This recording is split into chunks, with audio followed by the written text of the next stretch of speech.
एकस्मिन् ग्रामे जनाः स्वतन्त्रदिवसस्य विषये किमपि न जानन्ति स्म।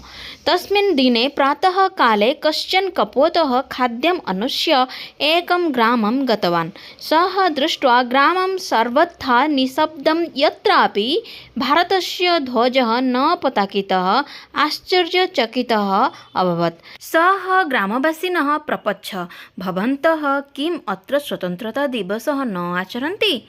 ग्रामस्य मुखिया अवदत्, अहं तु न जानामि कः एषः दिवसः।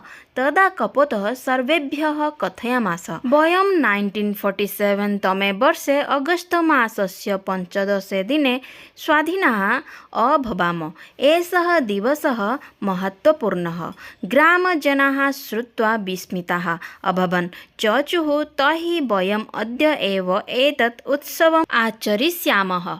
कपोतः दूरस्थात् बाजारेभ्यः भारतध्वजं, मिष्टान्नानि च आनयत्। सर्वे जनाः एकत्र भवन्तः ध्वजम् आरोहयामासुः, राष्ट्रगीतं गायत, मिष्टान्नानि च भुक्तवन्तः। सर्वे हर्षिताः अभवन्। कपोताय प्रशंसा च ददाति स्म। एषा कथा अस्मान् शिक्षयति यत् स्वदेशस्य इतिहासज्ञानं सर्वेभ्यः आवश्यकम्। ज्ञानस्य प्रसारः समाजे एकता व देशभक्ति जनयति। लघुतमः अपि प्राणी स्वकार्येण महान् प्रेरणास्रोतः भवितुं शक्नोति।